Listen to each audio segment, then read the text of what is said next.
Hello everyone, Assalamu Alaikum. My name is Huzaifah Ahmed and I am from Rehan School, Korangi campus.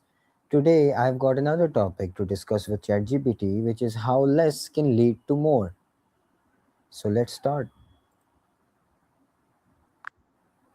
Hey ChatGPT, today the topic of discussion with you is how less can lead to more. I love that idea. There's something really powerful about minimalism, whether it's in your possessions, your schedule, or even your digital life. What angle are you thinking about? Like how simplifying something can actually boost focus, creativity, or just happiness? Yeah, I have some questions related to that, but first tell me, what does less is more actually mean? Is it just about owning fewer things or is it a broader philosophy? Yeah, great question. So, less is more is definitely broader than just owning fewer things. It's a whole philosophy. It's about stripping away the excess in any area of life so that you focus more on what's truly important. That could be simplifying your schedule, your commitments, your digital clutter, basically making space for what really matters. All right, now tell me, why does modern society push us towards constantly wanting and accumulating more? Yeah, that's such a good point. I mean, a lot of it is tied to consumer culture, advertising, social media, the constant comparisons. It's like we're always told that we need the next bigger, better thing to be happier or more successful. And that can kind of create this endless loop of wanting more.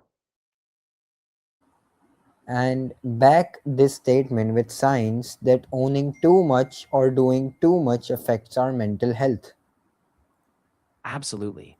Research actually shows that material overload can lead to increased stress, anxiety, and even depression. For example, studies have found that people with more possessions often feel more overwhelmed and less in control. And similarly, overbooked schedules can lead to burnout, making it harder to find calm or focus. So, in a way, that more can become a real mental burden. Now, explain what is minimalism. I think it's the word you used in the introduction at very first. And is it only for people who can afford to live simply? Yeah, exactly. So minimalism is really about being intentional with what you have, focusing on quality over quantity and choosing things that add real value to your life.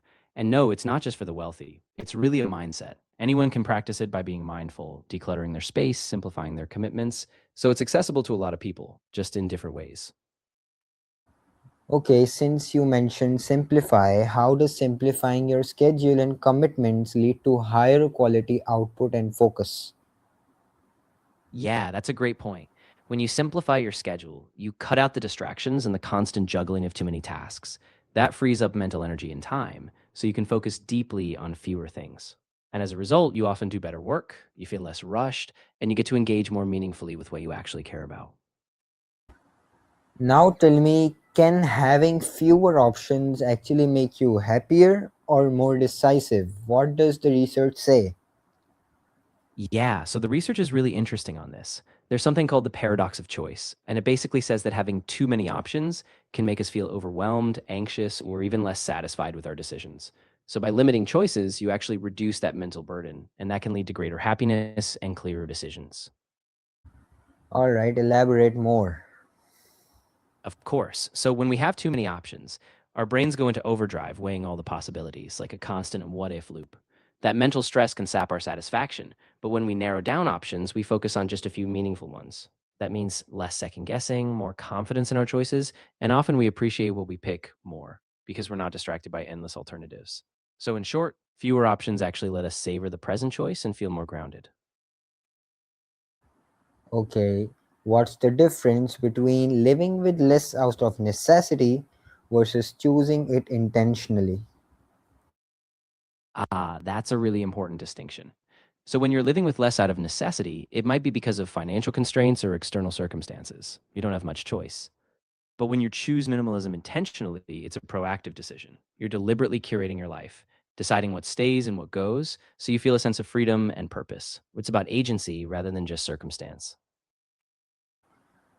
Okay, but I still didn't get the we are doing the same thing either from this way or that way. So I still didn't get the difference. I see what you mean. So the core difference is really about mindset and control. When it's out of necessity, it can feel like you're forced into it. sometimes with a sense of lack or deprivation. But when it's intentional, you're choosing less because it aligns with your values and you feel empowered. So both involve having fewer things, but intentional minimalism is really a positive choice, not just a reaction. Okay, how do the world's most productive and creative people use simplicity as a strategic advantage, and how can we, the average people, use it and implement that in our daily life too? Yeah, that's a really powerful insight. A lot of top performers, think people like Steve Jobs or even modern creators, they intentionally simplify their routines, their tools, and their commitments. So they reduce the noise, focus on a few key projects, and have a clear vision. For us, we can do that by setting boundaries, saying no to less important tasks, choosing one or two big goals, and keeping our tools and habits simple.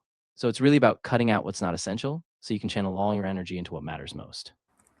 Okay, and where do people go wrong when trying to simplify their life? What are the common mistakes? I want you to mention each and every component of the statement you're about to give so that it's clear to every unique one watching this video. Absolutely. So, first, people often rush into decluttering without a clear plan. They just get rid of things without thinking about purpose. Second, they set overly strict rules like cutting out too much too fast so they feel deprived. Third, they forget that simplicity is a journey, not a one time event. It's about gradual adjustments, not instant perfection. And fourth, they sometimes tie simplicity just to minimal possessions, but it also includes relationships, habits, and commitments. So, it's a full spectrum approach. If you avoid those pitfalls, simplicity really becomes a lasting advantage. And lastly, what's one area of your life you could simplify starting today that would have the biggest immediate impact on your life? Oh, great question. I think for me, it would be simplifying my daily decision making, like streamlining my morning routine or setting just a few top priorities each day. That would keep me from feeling scattered and give me more focus right away. What about you? Do you have an area you could simplify? Well, from the uh, Ah, yeah. I was just going to say, if you have something in mind, we can break it down. Like, is it your calendar, your workspace, or maybe how you handle digital distractions? I'd love to help you pinpoint that one big area so you can start small but see a big from the shift. things that you just said to me, I think the areas where I can simplify myself is when refining my to-do list for the day so that it uh, I don't end up with too many tasks and juggle around with them.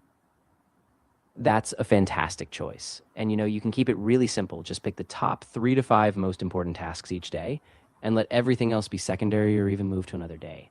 That clarity will definitely keep you from feeling stretched too thin. All right, everyone, this was the end of my discussion with ChatGPT for today. Until the next recording.